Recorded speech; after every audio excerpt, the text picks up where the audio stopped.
Douglas Murray, let's start with the suicidal self-loathing and stupidity that we see among the modern left, and they've reached a new low yet again.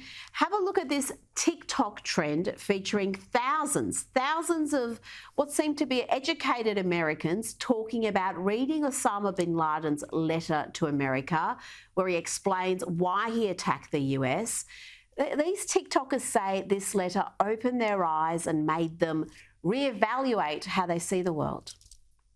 Osama bin Laden's letter to America explaining why he attacked Americans. This has left me very disillusioned, and I feel the same exact way I felt when I was deconstructing Christianity. I will never look at life the same. I will never look at this country the same.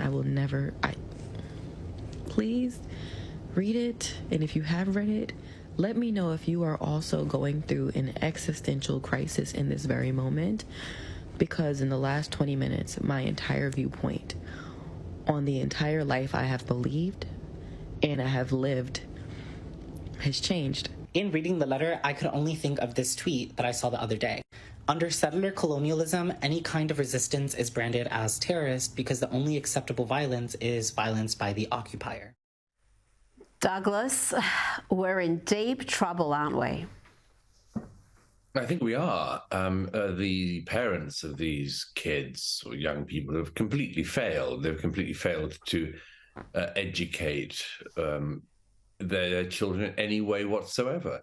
Their children have become these empty-headed, empty vessels into which any ignorance, it seems, can pour. I'm amazed by this, and there aren't many things I feel like I can still be amazed by, Rita. But I'm amazed by this, not least because Osama bin Laden's letter to America, his pre-9/11 rantings, you would have thought might have been slightly cast into a negative light by 9/11, for instance, and treated at least with the sort of amount of skepticism that you might apply to, say, a school shooter's manifesto. Not that any school shooter, appalling as they are, has ever come close to what Osama bin Laden managed to do in his benighted career. But secondly, the thing that's amazing about it is, of course, is that these kids seem to be kids, actually some of them adults, seem to be have their whole lives sort of turned upside down by something which I suspect most of which they had absolutely no understanding of. One of Osama bin Laden's chief criticisms of America before 9/11 was its involvement in East Timor. I would love to see if any of these young people in question know even what I'm talking about when I say the words East Timor.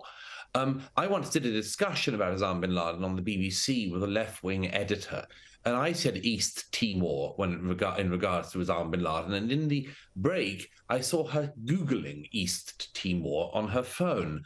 And the staggering idiocy of these people is just legion. But yes, there's always another circle to the inferno, isn't there? Now, you've been in Gaza. Indeed, you went through the same part of the fence that the Hamas terrorists broke through on that morning on October 7. Tell me what you saw in Gaza, the scale of the suffering there, and what you think is going to come next. Yes, you're right. This week I managed to go to Gaza through the route, as you mentioned, that Hamas terrorists poured on October the 7th. On the way in, we saw a very small number of journalists were allowed in.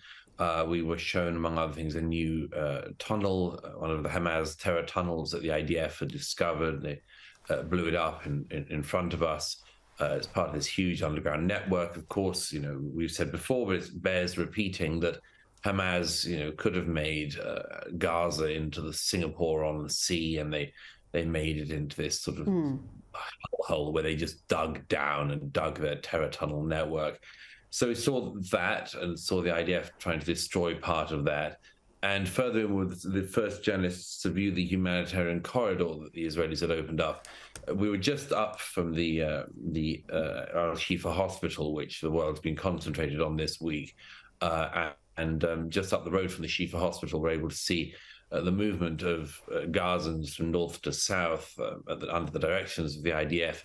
We're trying to encourage them to get out of the area of operations which the IDF and Hamas are operating in, which is very much sort of door-to-door fighting, a lot of airstrikes, a lot of tank and anti-tank artillery, a lot of machine gun back and forth. Yes, I mean the Gaza Strip is pretty ruined as far as I could see. But when we rolled out at sundown, it was very obvious, another reminder of why they're there. You come out past the Gaza fence at the kibbutz of Be'eri, which was pretty much completely decimated on October the 7th. Be'eri was a small, mainly left-wing kibbutz, like so many of the others around there, filled with people who had peaceful, peace now intentions, wanted to live in peace with their neighbors in Gaza, and were raped, slaughtered, and burned in their houses on October the 7th. It's a reminder on the way out of why the Israelis have gone in. Now, you spoke about those humanitarian corridors, and you wrote about Hamas trying to stop Gazans from leaving the north of the Gaza Strip. It wants human shields. Tell me about these reports of Hamas actually gunning down their own people, gunning down civilians who are trying to flee. Yes, not far from where I was, that happened. The Gazan, the Hamas in the Gaza were initially, by the way, when the IDF told Gazans to move south. Of course, Hamas tried to keep them in their houses. Tried to persuade Gazans to stay. And whereas the IDF were dropping leaflets and text messaging the people of Gaza to tell them to move south, Hamas used the more Hamas-like approach of just massacring people as they moved.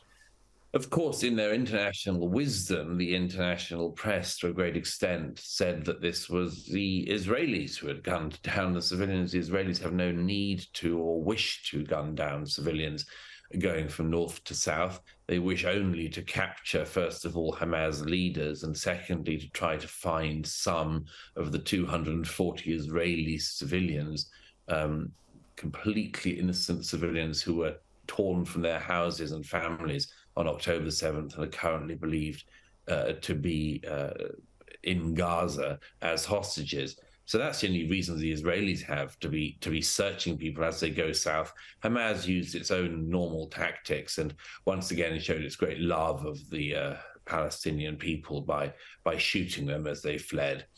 All of this is a reminder that the international community, which forever calls for Israel to have a ceasefire, seems to be completely silent on the question of Hamas and Hamas's ceasefire, not least a ceasefire against the citizens of Gaza.